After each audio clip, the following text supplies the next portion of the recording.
everyone. I'm glad you're here. Thank you very much for joining me. Please subscribe. Make sure you're still subscribed. Today is Monday, June 16th, 2025. The International Atomic Energy Agency confirmed reports of radioactive contamination at one of Iran's nuclear sites damaged by Israel's ongoing missile strikes. IAEA Chief Rafael Grossi told the United Nations Security Council on Friday about the damage Israel inflicted on Iran's Natanz nuclear facility, according to Newsweek. Now, according to the IAEA chief, he said that Israel destroyed the above-ground part of the Natanz nuclear facility, and there are no indications of damage to the underground enrichment facilities at the site. But the power outage may have affected the centrifuges. There is radioactive and chemical contaminations at the site, Grossi said. He later added that the contamination was manageable. When Chernobyl blew, it took about 2 days for the radioactive particles to reach Sweden. I remember it was recorded here in the U.S., but I don't remember how long it took. So I thought I would check on the radiation maps, and I noticed on the 15th there was a spike. You can see the spike right here, June 15th, and then it went down. Now this location is in Europe. So next I checked Canada, and I also checked Alaska, and I thought, well, some of those that are in Canada could be from the fires that they're having there. But this one here for what's the name? Close to Anchorage. Okay, let me get this one to work.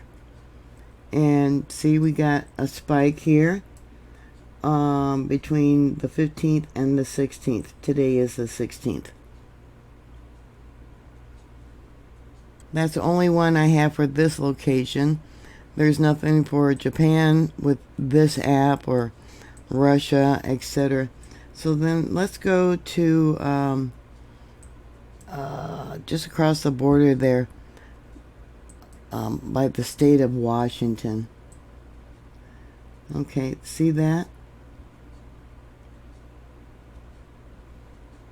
This is a map here. I don't know if you can see it, the location.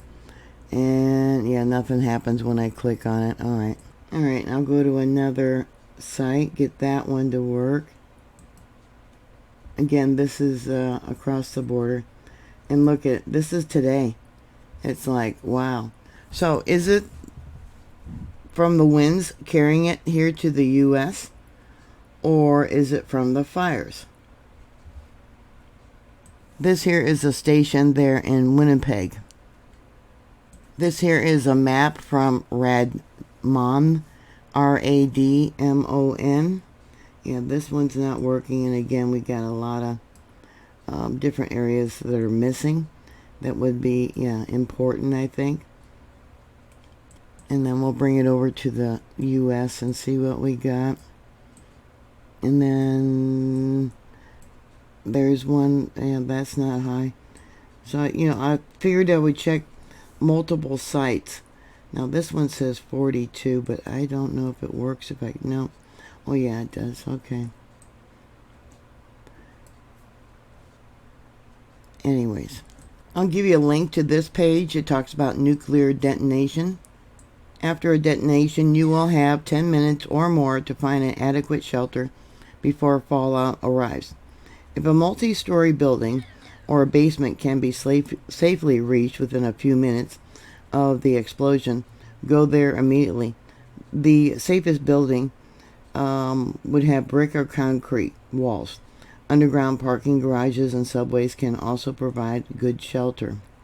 Remain in the most protective location, basement or center of a building, for the first 24 hours unless threatened by an immediate hazard, such as a fire, gas leak, building collapse, or serious injury. Radiation levels decrease rapidly, becoming significantly less dangerous during the first 24 hours. Now, supposedly, I don't know if you want to believe them or not, but they're saying that radiation levels outside the Natanz facility remained unchanged. The type of radioactive contamination present inside the facility, mainly alpha particles, can be managed with appropriate protective measures. The IAEA was quoted by Grossi.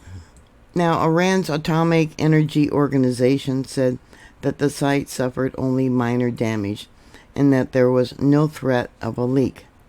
So those of you that might be here in the U.S., do you have a radiation detector? Have you noticed any spikes since the 15th? I would like to know that information. I did have a radiation detector, but it was stolen from me last year. So I'm going to have to replace that, I think. But they're not cheap.